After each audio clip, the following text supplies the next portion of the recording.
والعاقبة للمتقين ولا عدوان إلا على الظالمين. والصلاة والسلام على أشرف الأنبياء والمرسلين سيدنا ونبينا محمد وعلى آله وأصحابه أجمعين والتابعين لهم بإحسان إلى يوم الدين وسلم تسليما كثيرا. أما بعد. Toutes les louanges sont à Allah. Allah le très haut, le très miséricordieux. Allah à qui nous devons remerciements et louanges pour tous les bienfaits qu'il nous a accordés. Nous témoignons qu'il n'y a de Dieu à être adoré dignement que Allah.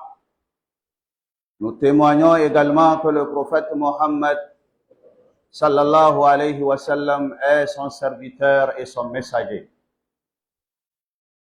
Que le salut, le pardon, la miséricorde d'Allah soit sur lui, soit également sur sa famille et sur tous ses nobles compagnons. Mes chers frères en islam, craignons Allah. Craignons Allah, notre Seigneur, car Allah est digne d'être craint. Celui qui craint Allah, c'est celui-là qui aura réussi sa vie. Craignons Allah et prenons provision de la crainte de Allah pour le grand jour qu'il nous attend. Le jour qui a été décrit dans le Saint-Coran, Yawma yafirru al-mar'u min akhi. Ce jour-là, l'homme va fuir ses parents, il va fuir ses frères, il va fuir sa famille, sa femme, ses enfants. Pourquoi il va les fuir? Le châtiment qu'il a vu devant lui est grand, et seul le jour-là, ceux qui auront cru et craint Allah seront parmi ceux qui vont réussir le jour de la résurrection. Mes chers frères en islam, une question qui est envoyée à nous tous aujourd'hui. La question m'incombe et vous incombe également. La question est telle: ماذا يخسر العالم بموتك? Qu'est-ce que le monde sentira le jour de ta mort? Le monde, les hommes, la société, la famille, les amis, les frères.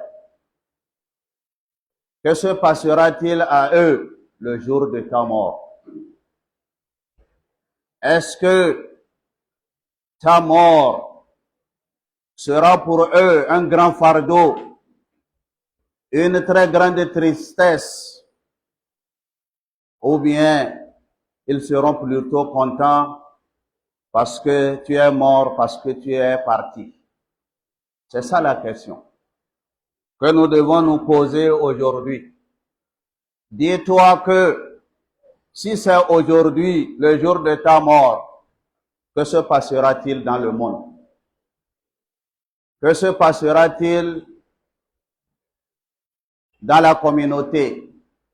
Que dira-t-on de toi ce jour-là? Est-ce que les gens diront: ah, nous avions perdu un frère. Ah, nous avions perdu notre père, notre ami, notre mari, notre époux, notre femme. Ou bien les gens s'en fichent de ta mort parce que tu n'es rien pour eux. Voilà la question que nous devons poser individuellement. chacun de nous doit se poser. Et nous pouvions répondre à cette question tout de suite. Nous pouvons répondre à cette question tout de suite, immédiatement. Parce que nous savons, aujourd'hui, si je meurs, qu'est-ce que les gens diront? Si je meurs, est-ce que les gens seront dans la tristesse? Ou bien est-ce que les gens s'en fichent de ma mort? Je suis parti comme les autres sont partis.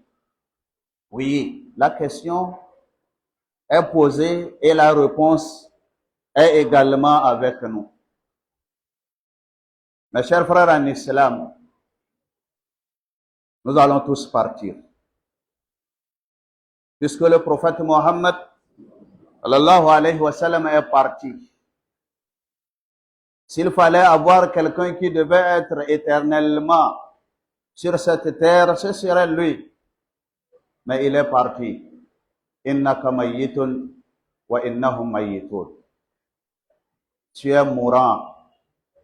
Tu vas mourir. Et ils vont également aussi, ils seront morts comme tu es mort. Mes chers frères en islam, la valeur de l'homme sur cette terre, ce n'est pas sa richesse. Ce n'est pas sa longévité. Il a fait 80, 110, 20, 120. Ce n'est pas ça le problème. C'est pas ce que tu manges de bon.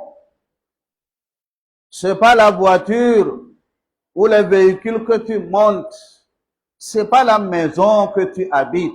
C'est pas le nombre de tes enfants. Ta valeur se trouve dans la société. Ce que tu as fait pour la société. Ce que tu as laissé pour la communauté. Ce que tu as fait pour cette communauté. Les acquis. Ton utilité. Lorsque tu étais vivant, qu'est-ce que tu as fait pour la communauté? Pour ta religion, tes amis, pour tes copains. Bref, qu'est-ce que tu as fait? Laissons de côté les prières, les jeûnes, les ceci, les cela. Je dis bien, qu'est-ce que tu as fait pour les autres? La valeur de l'homme, c'est ce qu'il a fait pour les autres et non ce qu'il a fait pour lui. C'est ça la question. Bon nombre d'entre nous aujourd'hui s'en fichent des autres. Moi, c'est toujours cela, moi. À tel point que la société s'en fiche de toi. S'en fiche de toi. Tu n'as rien fait pour la société. Tu n'as posé aucun acte pour la société. Aujourd'hui, tu n'es pas là. Tu viens de mourir. Les gens ne vont rien sentir sur toi, en toi, de toi. Ils ne vont rien sentir. Parce que tu as vécu inutilement. Inutilement. Ta vie est inutile. Mon cher frère en islam, il y a des gens à qui lorsque on dit qu'il est mort, c'est la désolation, c'est la tristesse. Les gens, c'est comme ils sont malades. Ils ne savent même plus où aller parce que toi seul tu es mort. C'est ça la valeur de l'homme. Cela, Allah dit,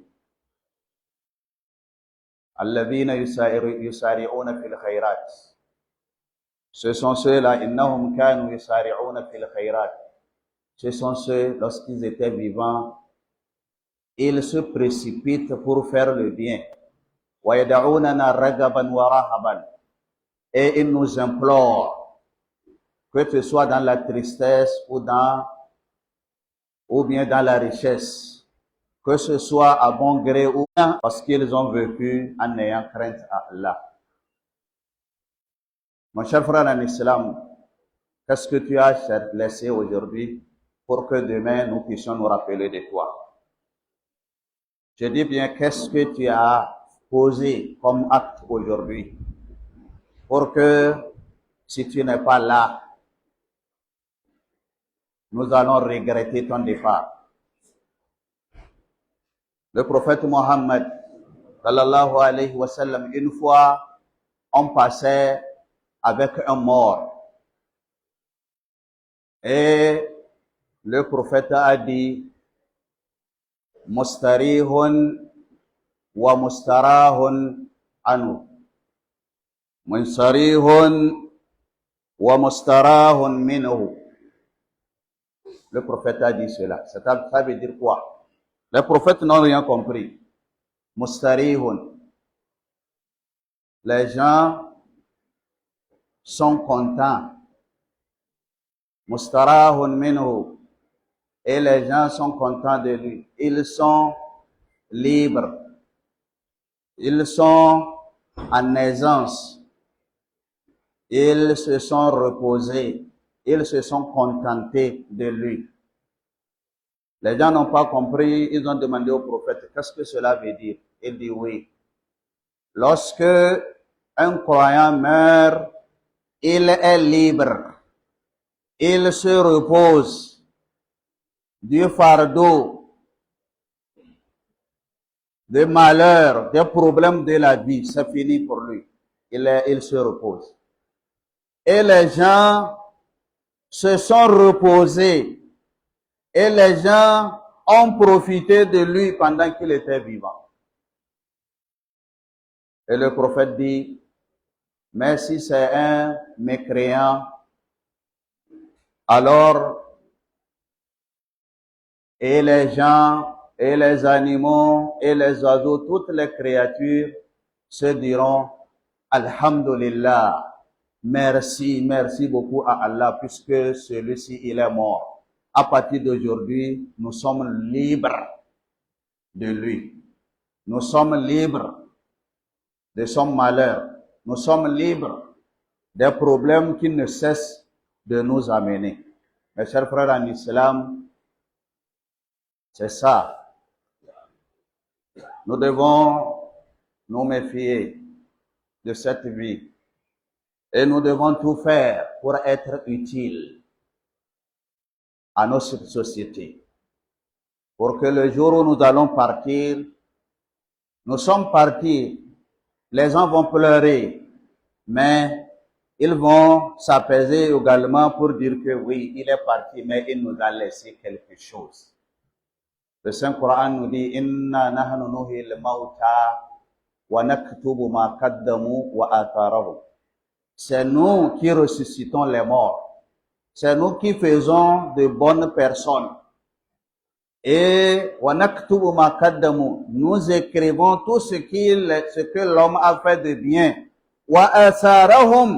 Nous écrivons également tout ce qu'il a laissé comme trace. Tout ce qu'il a laissé comme acquis. Nous avions écrit. Tu es mort, tu es parti, mais tu as laissé un acquis. Tu as laissé quelque chose, les gens sont en train d'utiliser cela, de profiter de cela.